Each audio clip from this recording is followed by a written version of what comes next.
আসসালামু আলাইকুম প্রিয় শিক্ষার্থীরা, আজকে হচ্ছে আমি তোমাদেরকে ইংলিশ ফার্স্ট পেপারের মধ্যে যে একটা গুরুত্বপূর্ণ একটা পয়েম আছে সেটা হচ্ছে বুকস। এই বুকস পয়েমটা তোমাদেরকে একদম লাইন টু লাইন ভেঙে ভেঙে বুঝাই দেব, লাইন টু লাইন এক্সপ্লেনেশন তোমাকে আমি দিয়ে দিব এবং এই কবিতাটা দিয়ে মূলত লেখিকা কি বোঝাতে চেয়েছেন সারমর্মটা সেটা তোমাকে আমি বলে দেব, ঠিক আছে?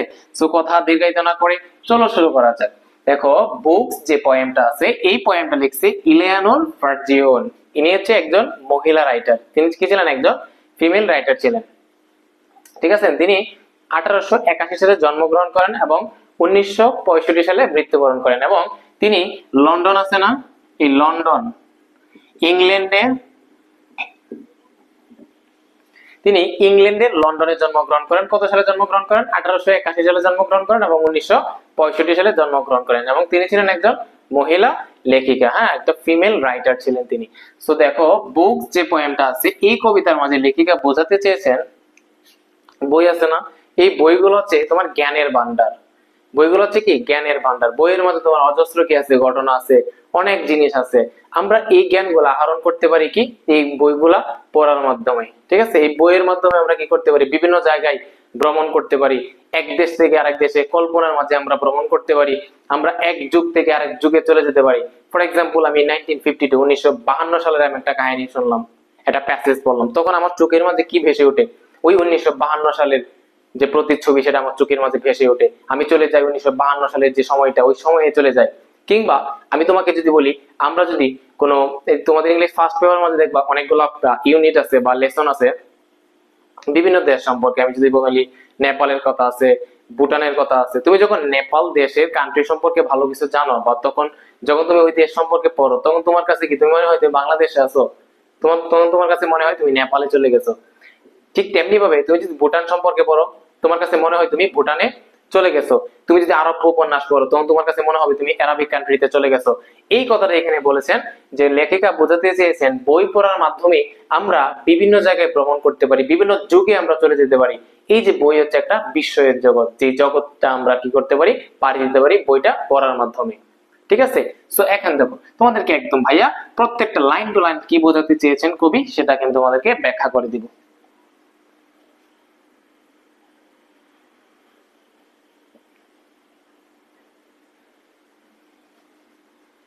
What world of wonder are our books? World মানে কি? বিশ্ব, কিংবা তুমি জগৎও বলতে পারো। What world of wonder? wonder মানে হচ্ছে বিস্ময়, অবাক, বিস্ময়ের জগৎ। আর আওয়ার বুকস, কি বিস্ময়ের জগৎ, কি বিস্ময়ের বিশ্ব। আর আওয়ার বুকস, আমাদের যে বই আছে না, এই বইগুলা কি বিস্ময়ের জগৎ। কত বিস্ময়কর জিনিস আছে এই বইয়ের মাঝে, তাই না? তো এখানে লেখিকা আমাদের বইটা যে আছে, বইটা কিসের সাথে তুলনা করছে? বিস্ময়ের জগতের সাথে তুলনা করছে। একটা অবাক করার মতো একটা জিনিসের সাথে তিনি তুলনা করছেন। As one open them and looks, যখনই একজন পাঠক open them, যখন একজন পাঠক সে কি করে? ওই বইগুলা খুলে, যখন হচ্ছে ওই বইগুলা খুলে, পৃষ্ঠা যখন সে উল্টায়, and looks, এখন যখন একটা বই খুলে একটা পাঠকে এবং বই খোলার পরে যখন সে পৃষ্ঠা উল্টাতে থাকে, যখন সে পৃষ্ঠা পড়তে থাকে, তখন নিউ আইডিয়াস, নতুন নতুন ধারণা, নতুন নতুন তথ্য, and people rise, rise মানে তোমার আবির্ভূত হওয়া, তার চোখের সামনে ভেসে ওঠে। যখন একজন পাঠক ওই বইগুলোকে খুলে এবং সেগুলোকে দেখতে থাকে, একটা পৃষ্ঠা উল্টায় আর একটা পৃষ্ঠা উল্টায়, যখনই সে পৃষ্ঠার পর পৃষ্ঠা উল্টায় তখন তার চোখের সামনে কি ভেসে ওঠে? তার চোখের সামনে কি ভেসে ওঠে? বিভিন্ন ধারণা এবং মানুষ। কোথায় ভেসে ওঠে? In our fancy. ফ্যান্সি মানে তো আমাদের কল্পনা, আমাদের যে কল্পনার জগৎ আছে সেই কল্পনাকে আমরা বলি কি? ফ্যান্সি। এন্ড আওয়ার আইস, দেখো কত সুন্দর করে বলতেছে যে যখন হচ্ছে একজন মানুষ, একজন পাঠক ওই বইগুলাকে খুলে এবং পৃষ্ঠা উল্টাতে থাকে, যখন দেখা শুরু করে, তখন নতুন নতুন ধারণা, নতুন নতুন মানুষ তার চোখের সামনে ভেসে ওঠে, তার কল্পনার জগতে ভেসে ওঠে, তার চোখের সামনে নতুন নতুন মানুষ এবং নতুন নতুন ধারণা তার চোখের সামনে ভেসে ওঠে। সো পুরা এই যে স্ট্যান্জা আছে, এই যে স্তবকটা আছে, এটা থেকে আমি যদি বলি, কবি এখানে বোঝাতে চেয়েছেন বইগুলো হচ্ছে আমাদের একটা বিস্ময়ের জগৎ।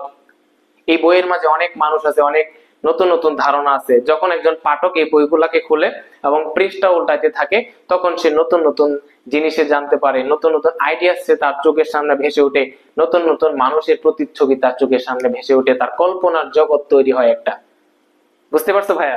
এখন দেখো, the room we sit in the melts away, melts away মানে হচ্ছে তোমার গলে যাওয়া, বিলীন হয়ে যাওয়া, অদৃশ্য হয়ে যাওয়া।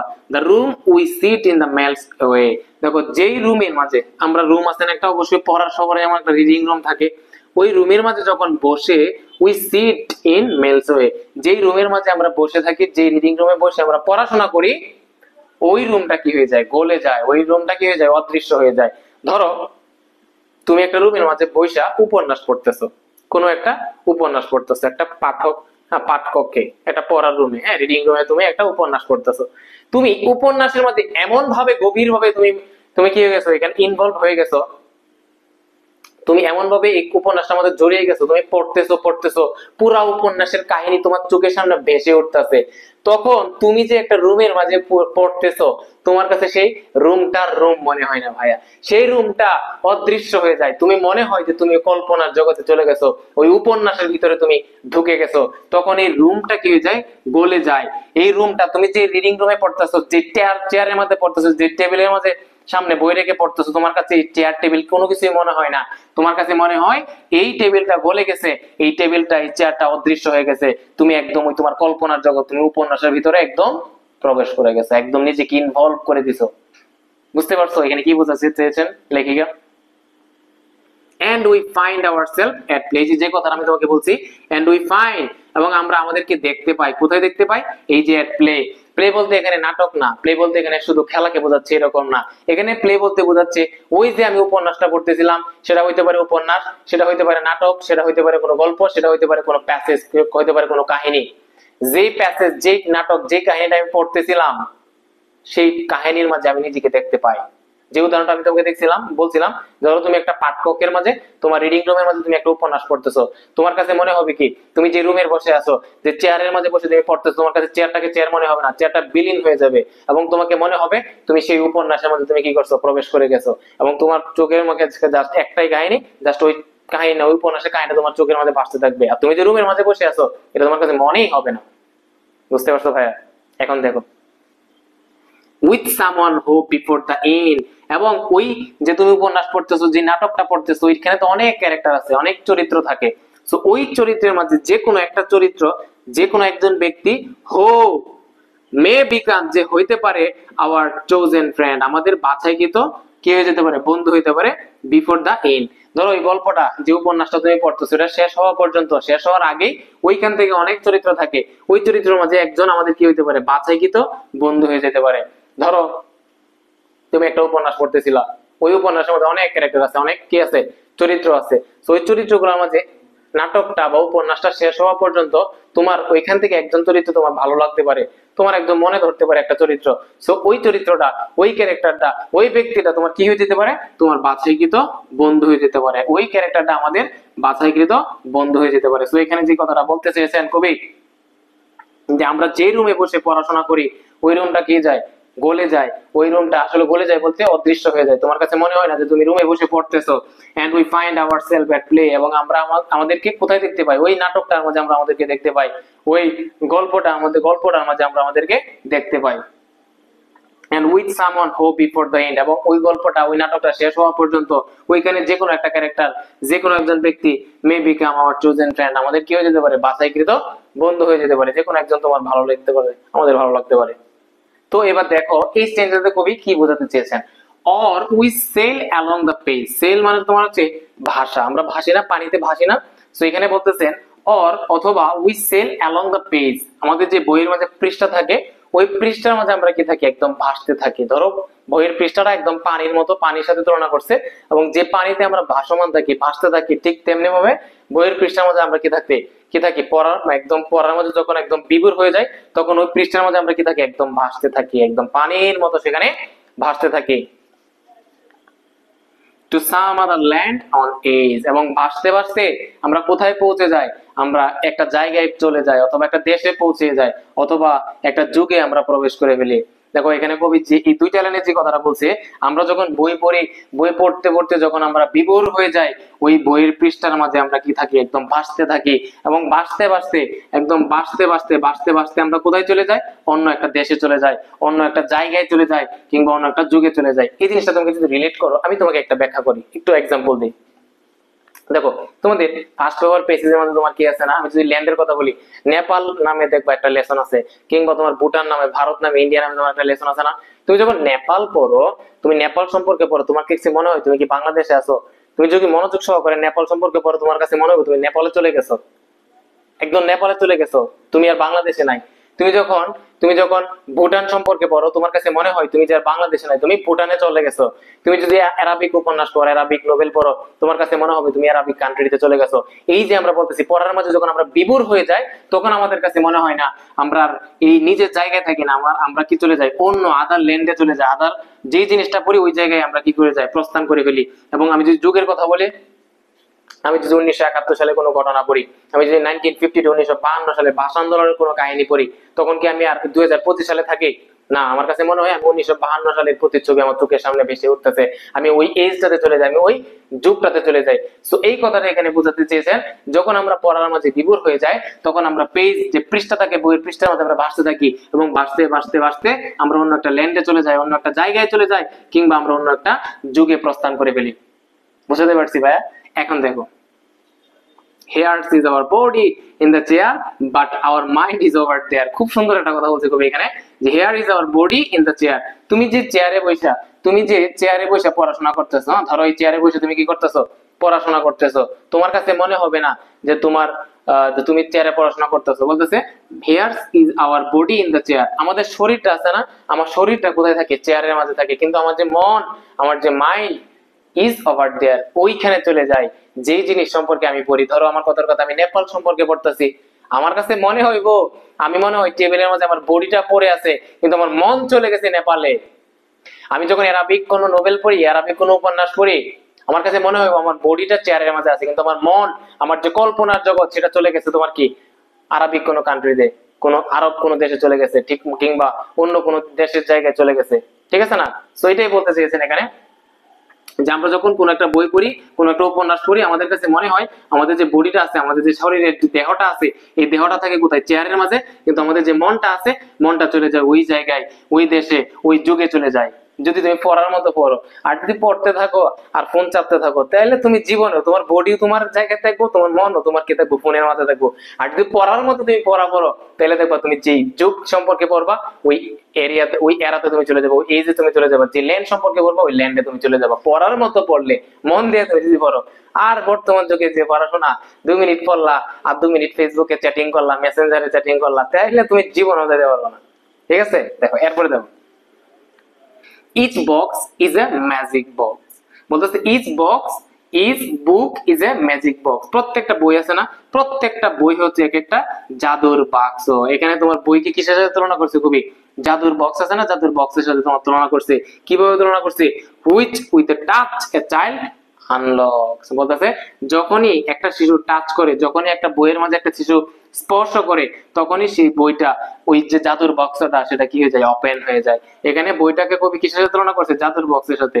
যখন আমরা জাদুর বক্স বলি, তখন ওই জাদুর বক্স থেকে বিভিন্ন জাদু বের হয় না, ঠিক তেমনি ভাবে যখন একটা শিশু তোমার কি করে, একটা বই স্পর্শ করে, বই খোলে, তখন ওই বই থেকে কি বের হয়, বিভিন্ন ধরনের তথ্য বের হয়, বিভিন্ন ধরনের আইডিয়াস বের হয়, বিভিন্ন ধরনের মানুষের প্রতিচ্ছবি আমরা সেখানে দেখতে পাই।